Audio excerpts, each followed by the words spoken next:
Hey fellas, how you doing on my Rule 3 in the 9? I figured I'd go through a couple of tips that I would give out when creating some capture mode. Essentially, Rockstar put out an article earlier on the Newswire, basically going into a little bit of detail about making smart, balanced capture jobs with the creator. Now, it's quite a long article, I'll leave a link to it in the description for you to go and have a look at, but it's worth reading because there are some insightful things there. But I figured I'd go through and give you a couple of the tips that I dish out from having a look at some of the slight flaws in not only my own creations that I've made a couple. I don't publish them at all, really. In fact, I don't tend to save them. I just kind of do them and that's nice. Yeah, have fun, experiment, and then move on, sort of thing. I leave the creating to other people for the most part.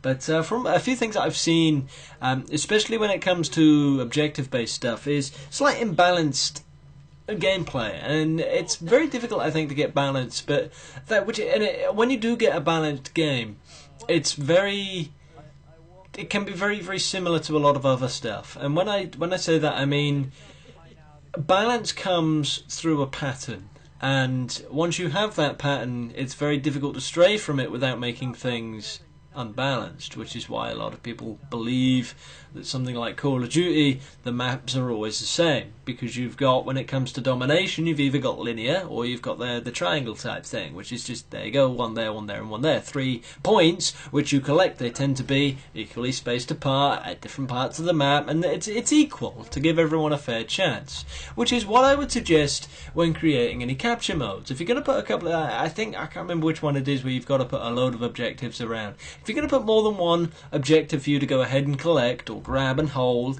put them equal distances apart from the spawn points. You know, you set the team spawn points and then you set the respawn points. Set the objectives at equal distances from there, and don't put more obstacles and stuff and things to travel around in front of one team as opposed to the other, so everybody can start on the same playing field.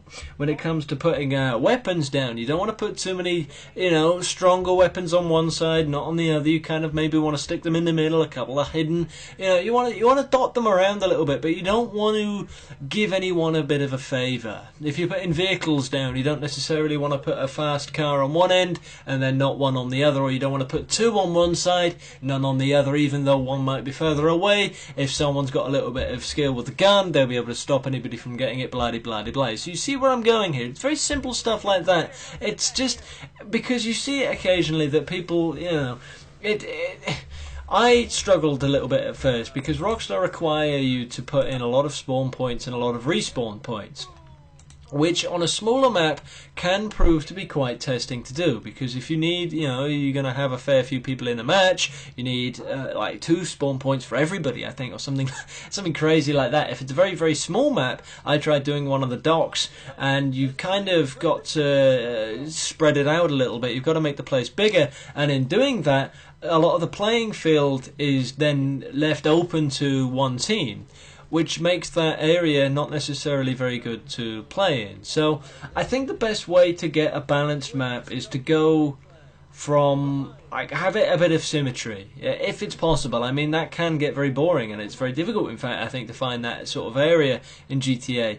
But find symmetry, but not, if you were to level everything, if you were to get rid of all the buildings and just see a map with a line around where the buildings would be, and then you put all the spawn points and all the weapons and all that on top of it, if you were to look from above, they'd be the same, just flipped over. And then you put the buildings in, and then people have got to run around them. So it's the same, you've just got different buildings there. I don't know, I hope I'm trying to get that across right. I think that's probably the best way I can think of describing it.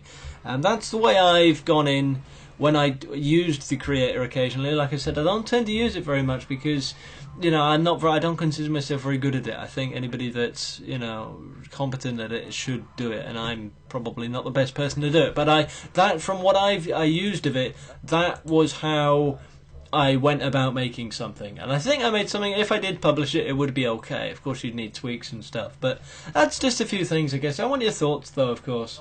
I do need your thoughts, because I like your thoughts. I do. Some of them aren't necessarily very nice. You get that all over the place. Some people don't agree with you, but conversation is good. So, anyway, I'm going to disappear. Thank you very much for watching, and I'll see you in a bit.